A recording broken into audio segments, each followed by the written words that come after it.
phones, and his flashlight went out.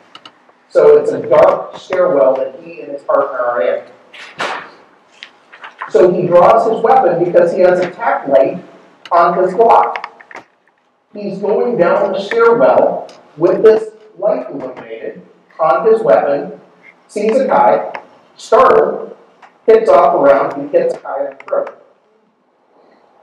Officer Liang and his partner decided not to administer first aid. They had a 5-minute argument about who was going to call their supervisor and what story they were going to tell. But that's not the most amazing part of this entire thing.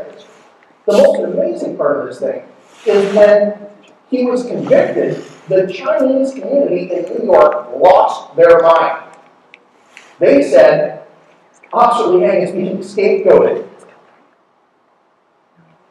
What I heard is Officer Liang should have been able to kill a black man with no consequences, just like white officers can. 10,000 people marched at Tompkins Square Park in New York, and in 35 cities across the country, the Chinese community came out in support of Officer Liang. They had a lot of signs saying, two wrongs don't make a right.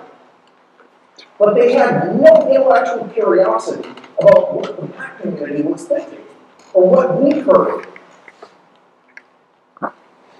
And that is the very nature of racial justice. Their racial justice is completely different from my community. In order to start healing these rifts, we have to start to view other people through the lens of our experience. So, I'm 6'3", maybe 250 pounds on a good day. Let's say I'm walking through a parking garage at 2 o'clock in the morning. It's dark. I don't have a lot of fears. I really don't. There's not that many people that can physically impose their will on me. I'm certainly not worried about being sexually assaulted. But when I walk by somebody's car in that garage, if it's a young lady, an older lady, doesn't matter, she looks at me and she locks her door, I am actually dealing with her set of fears. And it's not okay for me to invalidate her fears. What I need to do is I need to try to understand, why did she lock her door? Is she racist? Probably not. Is she afraid of me as a man? Because of the things that men do, that men are responsible for? Probably. If I'm going to try to bridge gaps and improve racial justice in this country, I need to be able to convince that woman to understand that when blue lights go on in her rearview mirror, it's an inconvenience. When blue lights go on in my mirror, I don't know if I'm going to survive that. A police officer can kill me, make up a story, and everybody will say, well, he preferred to move toward his waistband. He clenched his hands. Phoenix Law Enforcement Association President Ken Clark calls a sharp intake of breath as pre-assaultive behavior. Pre-assaultive behavior. I believe him going to work and clocking in pre-assaultive behavior.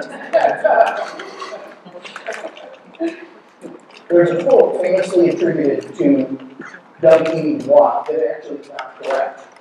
It's actually a gentleman named Van Newkirk, who was part of Black Lives Matter protesting. What he said is a system cannot fail those it was not designed to protect. So the criminal justice system really can't fail me because it was never designed to protect me in the first place. If we're going to look at improving things, we're all going to have to become comfortable with being a little bit uncomfortable. We're going to have to look at our own implicit biases. I can't look at every police officer and wonder if he's going to harm me. I do know. But I have to understand that this is a guy who didn't, when he left the house, he wasn't thinking, I hope I can knock a black guy on the head with a nightstick today. He probably didn't.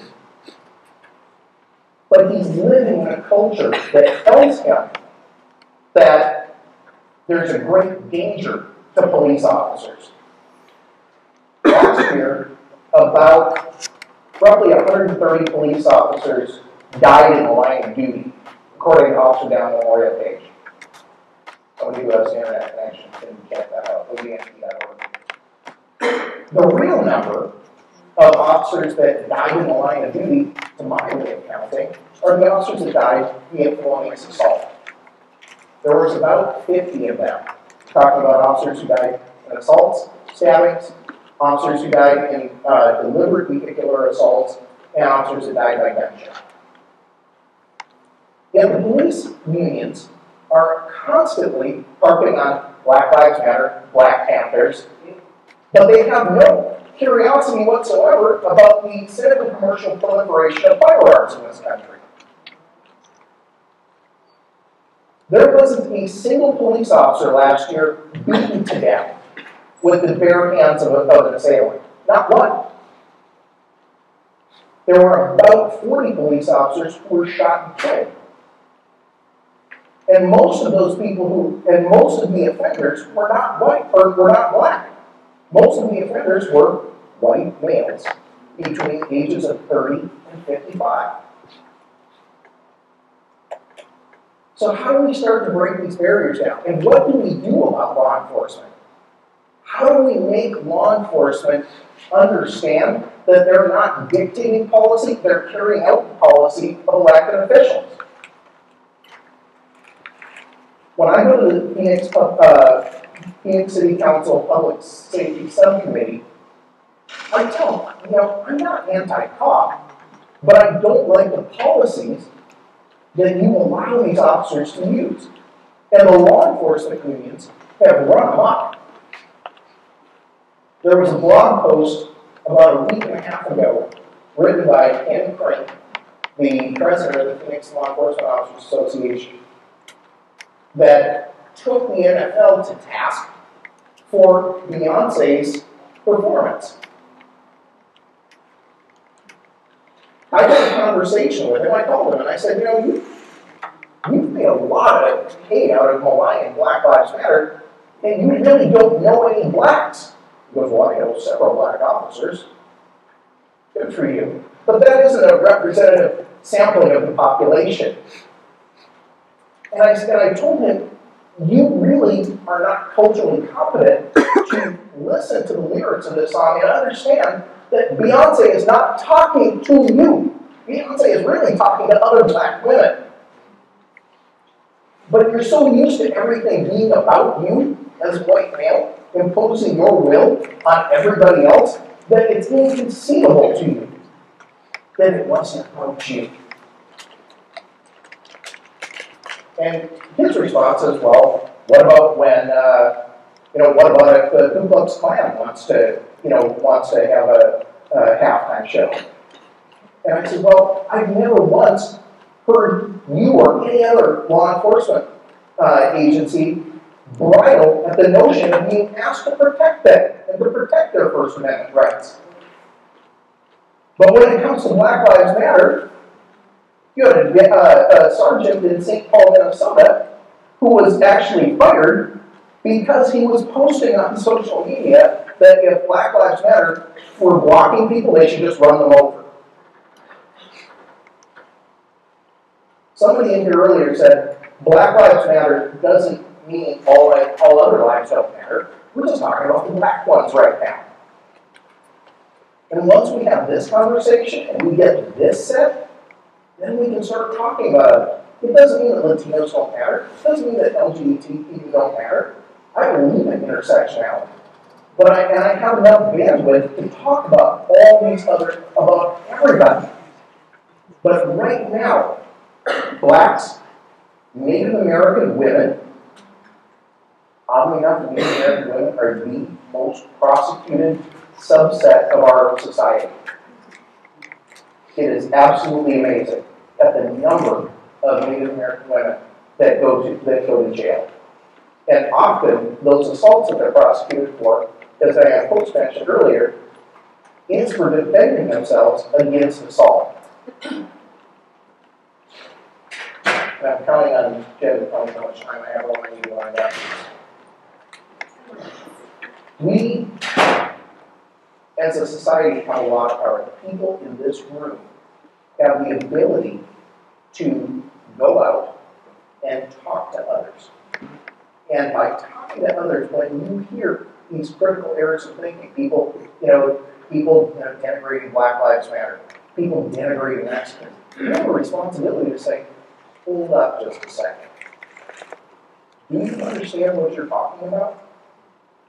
Or ask somebody, what's so threatening about Black Lives Matter? What is it specifically? What is it that you know about it that is so threatening to you? There was a young lady, Ashley Williams, that interrupted Hillary Clinton the other day. And people, it's not so much Secretary Clinton's response that concerned me as everybody else booing this young woman, pissing at her, telling her that she was rude. What was rude was the Violent Crimes Control Act that supercharged the school-to-prison pipeline that has filled private prisons to overflow. That's rude. If people are more concerned about interruption than the state of race relations in this country, that's rude. Let me know. Now, you've got an error of thinking. It may make you a little bit uncomfortable to consider that Black people are tired of being abused.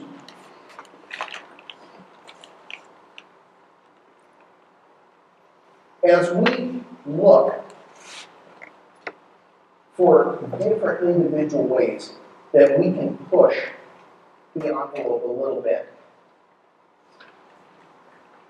we're going to be uncomfortable. It's uncomfortable to tell somebody what you're doing hurts me. It was uncomfortable for me to hear someone say, you know what, you made a comment on Facebook that I didn't like. I thought it was a misogynistic comment.